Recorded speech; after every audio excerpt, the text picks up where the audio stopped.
voice back after all that singing. Tonight, I want us to look at a subject from which none of us are exempt. This is a subject that will affect every one of us in this room. And the title I've given to it is simply Obstacles and Opposition. Very simple, obstacles and opposition. And I'm sure that's familiar to some of us, if not all. Obstacles and opposition. So we're going to look tonight at how the enemy seeks to attack us. Especially tonight we're going to see this in reference to the character Nehemiah. Because the enemy tried different strategies and attacks on Nehemiah. But before we venture to the book of Nehemiah, I want to share a few important verses that it's really important that we grasp these before we go any further. So this is like the introduction. A few very important verses. And the first is in Galatians chapter 5 and verse 7. Galatians chapter 5 and verse 7. And in this verse we see that Satan wants to hinder your progress. This is what it says. It says, you ran well. Who hindered you from obeying the truth? Another version, you were running the race nobly. Who has interfered in, hindered and stopped you from heeding and following the truth? You were running superbly. Who cut in on you, deflecting you from the true course of obedience? The word used here for hinder is the Greek word egkopto, E-G-K-O-P-T-O, egkopto, and it literally means to cut in on someone, to impede someone's progress, as if you were running a race and someone has literally elbowed you out or cut in on you and tried to hinder your progress in your lane. So, our first verse here is simply saying that the enemy is out to hinder you. The second verse I want to introduce with is Ephesians chapter 6 and verse 11. And I'm sure we all know this. Put on the full or the whole armour of God, that you may be able to stand against the wiles of the devil. Put on the whole armour, this is the Amplified, the armour of a heavy armed soldier which God supplies, that you may be able successfully to stand against all the strategies and deceits of the devil. And you see the word wiles there. The Greek word translated as wiles or strategies is methodia. And that's where we get our English word methods, methodia. And this tells us that the enemy has an orderly method or specific steps that he uses and systematic strategies that he can use to hinder and impede your progress and cut in on you. So we must be aware of the wiles of the devil. Verse 3 is 2 Corinthians chapter 2 and verse 11. And it says, lest Satan should get an advantage of us, for we are not ignorant of his devices.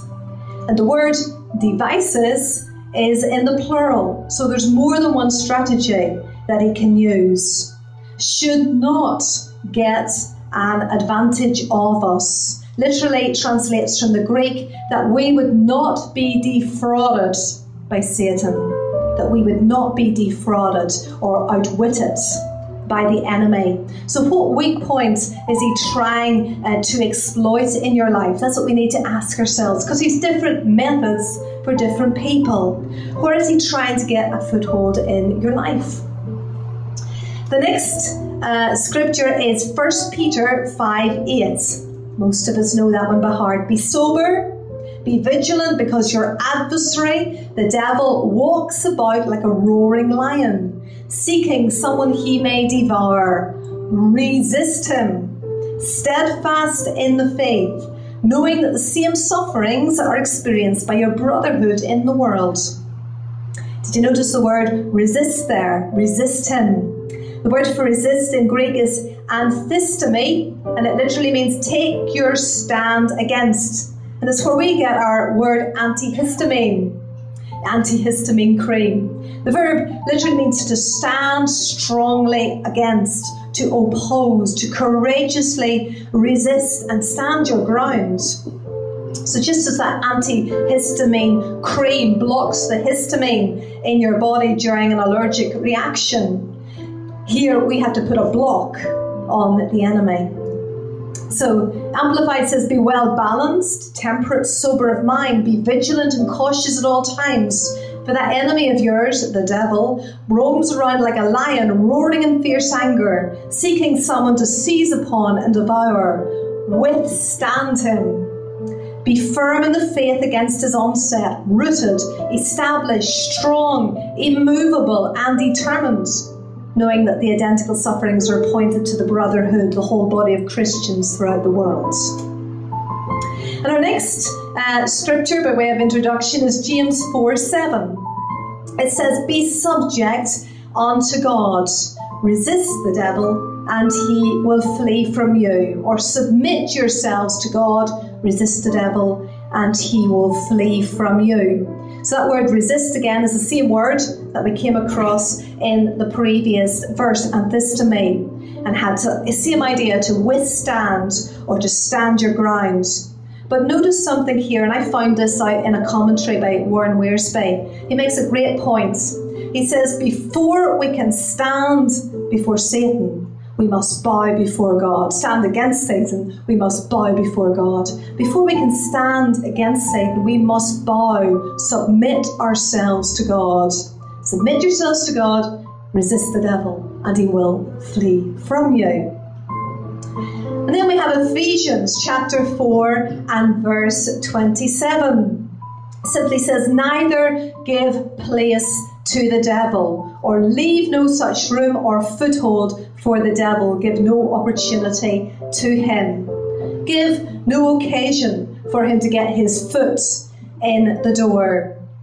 A foothold is simply an opening in your life or your thoughts. It's like the person who comes trying to sell you something you're not interested in. And if you entertain him for just 1 minute, he can get his foot in the door and you're stuck there for ages. So don't entertain him. Don't give the devil a foothold, and he cannot have anything to make a stronghold.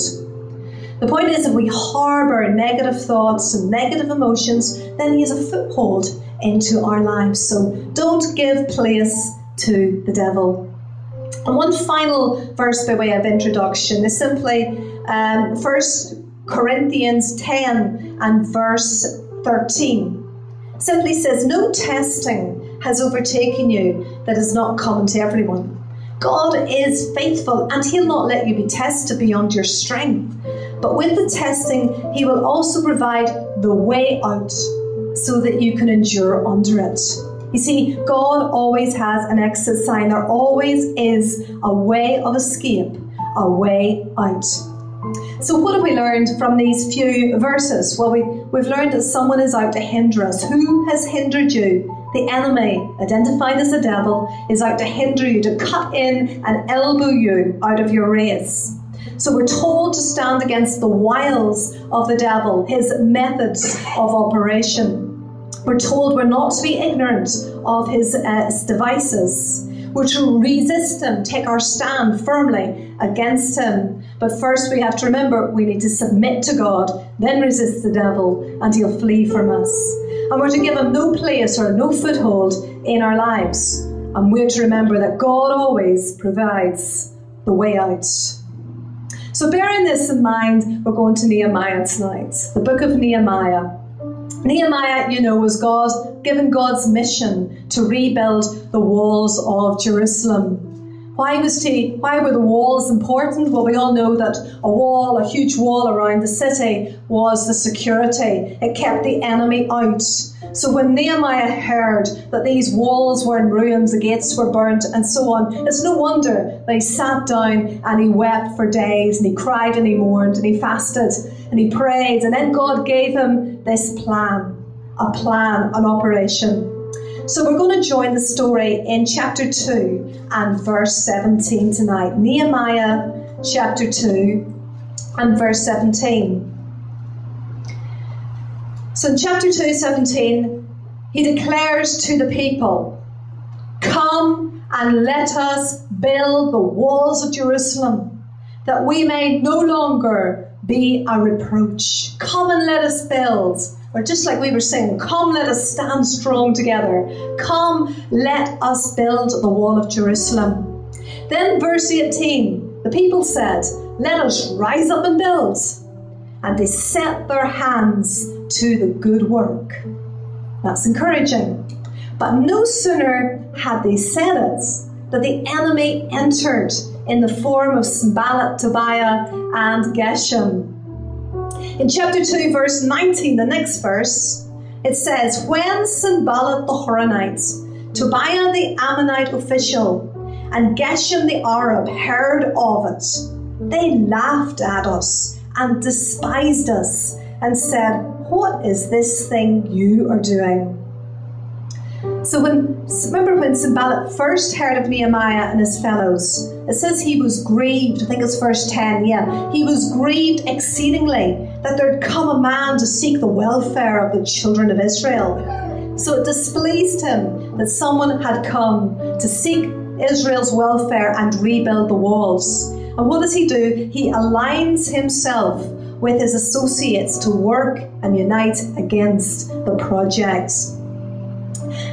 Paul himself could probably relate to this, because in 1 Corinthians 16, I think verse 9, it says, "A great door for effective service and work has opened up to me, and there are many adversaries, and there are many who oppose me." So Nehemiah was in this situation. No sooner had he said, "Let's rise up and build," the people said, "Yes, let's do it."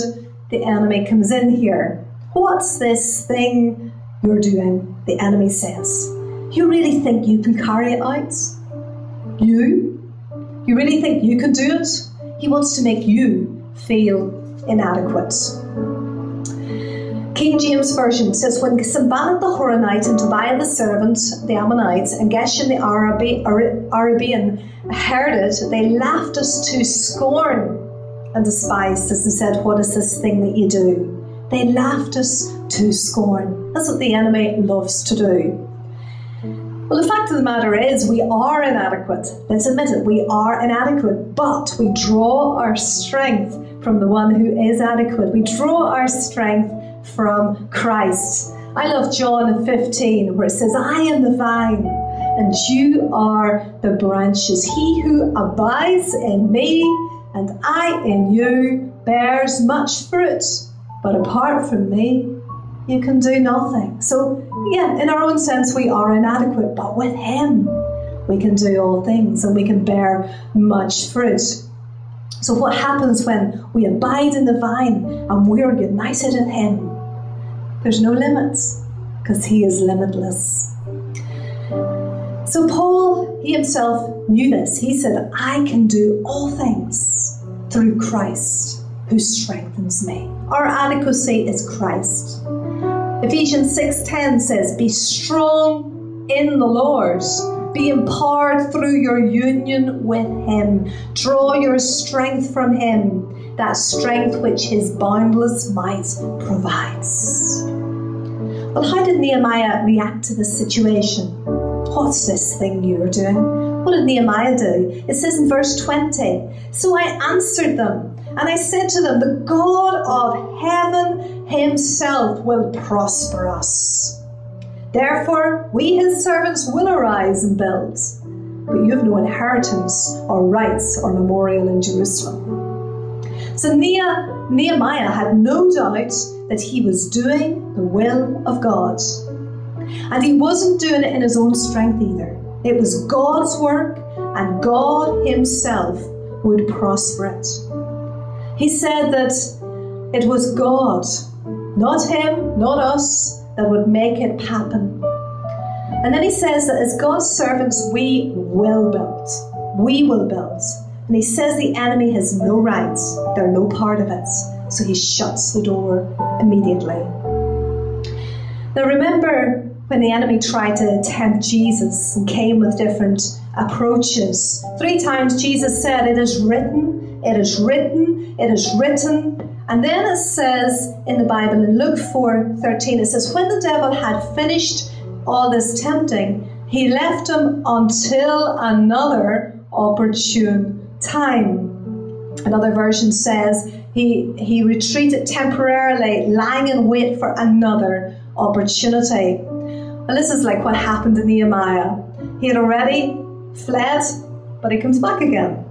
And so the next opportunity came in chapter 4, verses 1 to 3. Nehemiah 4, 1 to 3. It says, it so happened when Sanballat heard that we were rebuilding the wall, that he was furious and very indignant and mocked the Jews. And he spoke against his brethren in the army of Samaria, and he said, what are these feeble Jews doing? Will they fortify themselves? Will they offer sacrifices? Will they complete it in a day? Will they revive the stones from the heaps of rubbish, stones that are burned? And Tobiah the Ammonite was beside him, and he said, whatever they build, if even a fox goes up in it, he'll break down their stone wall. So take note of the motivation behind these taunts. It says they were angry that the work was going on. The enemy was angry that the work was going on. It hadn't stopped. And the result was outright orchestrated discouragement and ridicule. They used a mocking, sarcastic tone. Will they? Will they? Will they? If even a fox comes on it, sure it'll fall down. They insinuate that the Jews are too weak to complete the task. What are these feeble Jews doing? And the word feeble literally means withered and miserable. What are these weak, miserable Jews doing? So they make fun of the Jews' determination. They imply that they're on a fool's errand. They attack their worship too. Will they sacrifice? They make fun of the quality of their work. If a fox climbs on it, it's going to fall to the ground. That's the work of the enemy, to discourage. Tobiah made a big mistake when he said the words, if even a fox climbs on it, it'll break down their stone wall. You see, he called it their stone wall, but it was really God's stone wall. That was a big mistake. He was criticizing God's wall and God's work. And today the enemy of the work of God is making the same railing accusations. The same accusations. He uses that same tactic to wear us down and to cause us to get weary in well-doing. That's why Paul had to encourage us in Galatians 6:9, let us not be weary in well-doing, for in due season we shall reap, if we do not faint. So do we let others' opinions about us influence our willingness to obey God? Don't be listening to the discouraging comments. Nehemiah's answer, what was it? Verse 4, and Nehemiah prayed, hear, O our God, for we are despised. What did he do? He simply brought the matter to God in prayer. He brought it to his frustrations and his concerns to God, to one who could help and one who could handle the problem better than he could ever do himself.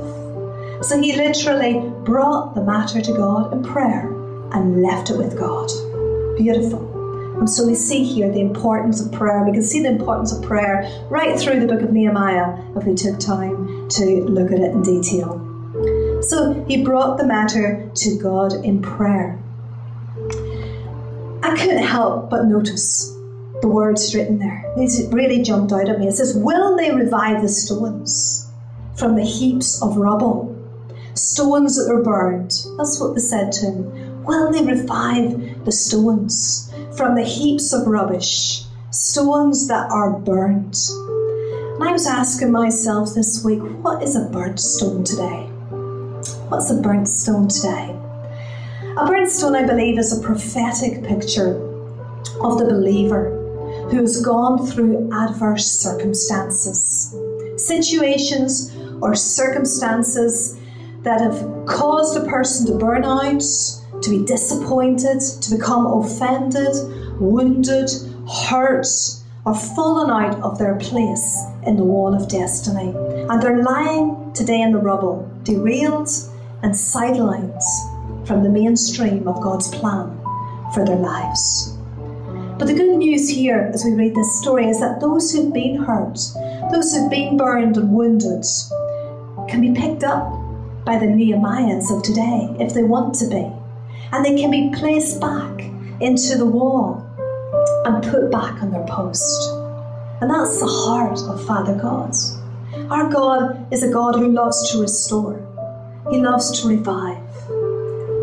And notice that the burnt stones can become again living stones that Peter talked about. He says, you also, like living stones, are being built into a spiritual house to become a holy priesthood, offering spiritual sacrifices acceptable to God through Jesus Christ. And I want this to be a safe place for burnt stones to return. Our job here is simply to love burnt stones. Love them, welcome them, not to set out to change them, because that's what God does. We're simply to extend God's grace to them. And the Lord gently restores what the devil has damaged. He heals the brokenhearted and he binds up their wounds. I was thinking that when iron is heated in a fire, it gains great strength. And those who have been through difficulties and allowed God to temper them, they're now refined and they're ready to be used because they're stronger. As someone once said, your refining moment was only there to prepare you for your defining moment. So will they revive the burnt stones from the heaps of rubbish, stones that are burned? Yes, they will, and we know they do. So the enemy had tried to stop him there. Turn next to Nehemiah 4 verses 6 to 8, just the next few verses. It says, here's more opposition coming. We built the wall, and the entire wall was joined together up to half its height, for the people had a mind to work. Verse 7, now it happened when Sanballat, Tobiah, the Arabs, the Ammonites, and the Ashdodites heard that the walls of Jerusalem were being restored and the gaps were beginning to be closed, that they became very angry. And all of them conspired together to come and attack Jerusalem and create confusion. Create confusion. In fact, the enemies did everything they could to create confusion. And the enemy today, he'll try to cause us to be confused, to misunderstand each other by planting confusing thoughts and feelings into our minds. He works like that today. Remember, it says at the beginning, they had a mind to work. And so he's going to attack that arena of the mind and try and get them off course. The Bible says God is not the author of confusion, but of peace. And the word confusion literally means disorder. But the enemy thrives in it, and he tries to cause disorder and disunity within the ranks. But how did Nehemiah react? Verse 9, nevertheless, we made our prayer to our gods, and because of them we set a watch against them day and night. Literally, he watched and prayed. So the answer was constant vigilance and prayer. But the enemy hasn't given up yet. Pressure from without starts to cause pressure within, as the people began to internalize the enemy's lies and turn on each other and feel like giving up. Verses 10 to 12, it says, then Judah said, the strength of the labourers is failing, and there's so much rubbish that we're not able to build the wall. And our adversaries said, they will neither know nor see anything till we come into their midst and kill them and cause the work to cease. And so it was when the Jews who dwelt near them came, they told us 10 times, from whatever place you turn, they'll be upon us. Notice Judah says, Judah was supposed to be the strongest tribe, the bravest tribe. They were looked upon as the leaders and the pace setters. So it was a discouragement to have this coming from the tribe of Judah. Judah means praise. So let's break down what happened here. It says the strength of the labourers is failing. The word failing carries with it the idea of staggering, tottering, and stumbling. Fatigue was setting in. And you're always at your worst whenever you start to feel tired. Not good to make decisions when you're tired. Fatigue was setting in, and it was easy to become discouraged at even the slightest problem. Fatigue had set in, and that caused frustration. It says, oh, there's so much rubbish, so much rubble. So they started to become aggravated with the situation around them, and they started to lose sight of their goal. And they said, we're not able to build the wall. They were ready to throw in the towel. These were the same people that had been described in verse 6 as who worked with all their heart. But negativity had set in, and this led to fear. So it was like a process: fatigue, frustration, and then fear. They said the Jews who dwelt near them, they told us 10 times, from whatever place you turn, they'll be upon us. So they start to allow fear in, and fear the enemy. So how did Nehemiah deal with this? Verses 13 to 15. Therefore I positioned men behind the lower parts of the wall at the openings, and I sent the people according to their families, with their swords, their spears, and their bows. And I looked and arose and said to the nobles, to the leaders, and to the rest of the people, do not be afraid of them. Remember the Lord, great and awesome, and fight for your brethren, your sons, your daughters, your wives, and your houses. Remember the Lord.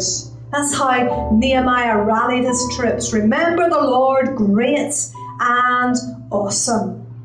See, Nehemiah knew that in the face of opposition, the success of the wall was wholly dependent upon the God who inspired its beginning. Remember the Lord, great and awesome.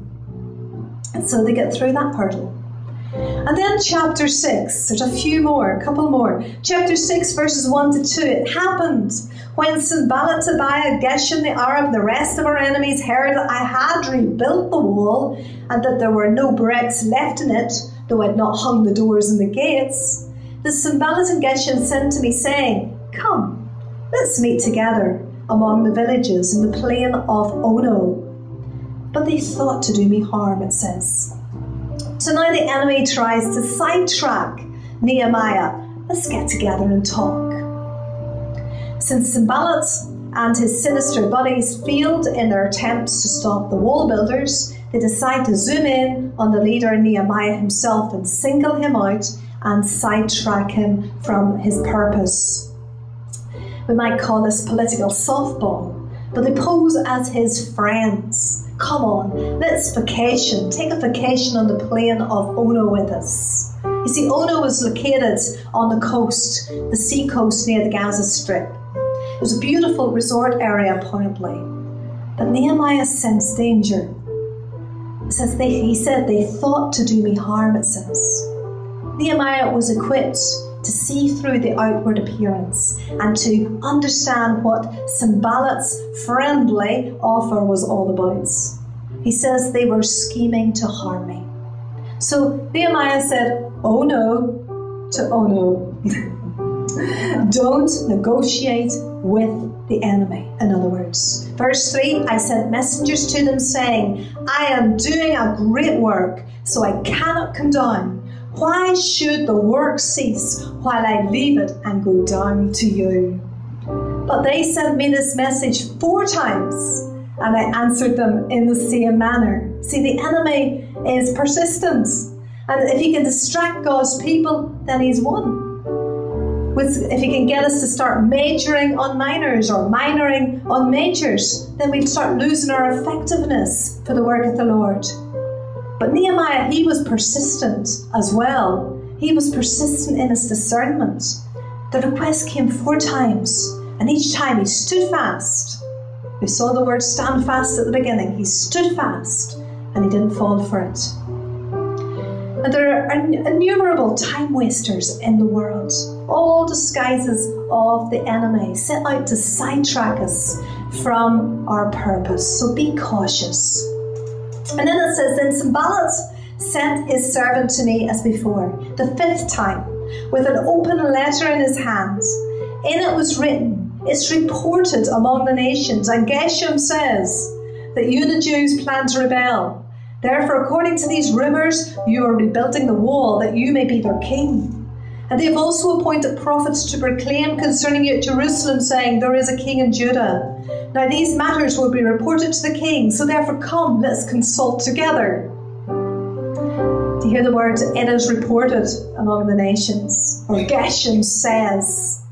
Sanballat's slander began the way most verbal attacks begin today. Someone told me, or someone said. They're always kind of vague accusations.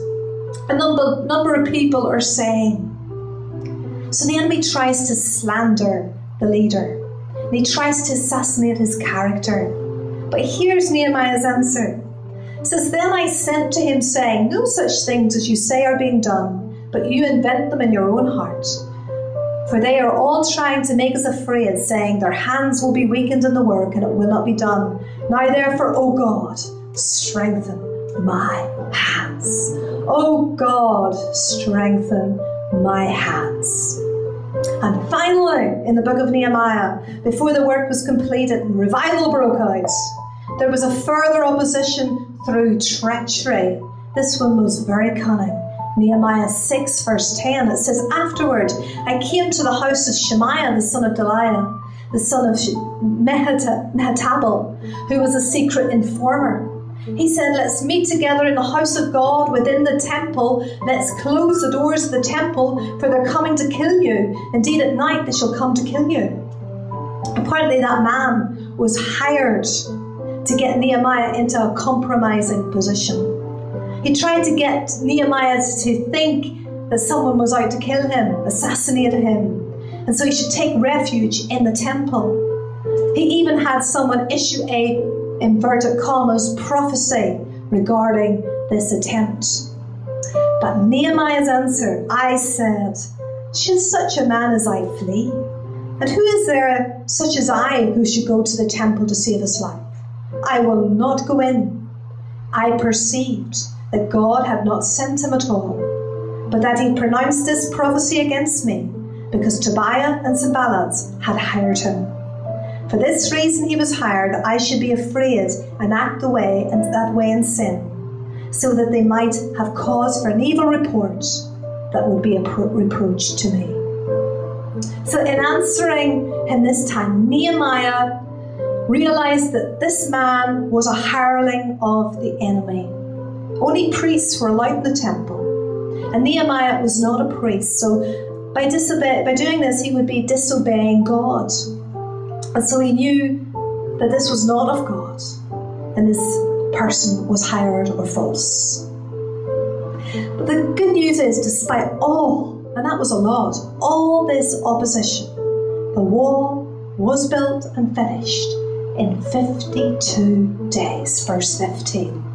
52 days it was finished. So that made me think, well, all this opposition came against him in 52 days. So the enemy used a lot of different strategies, but Nehemiah stood firm and resisted him because he had submitted himself to God.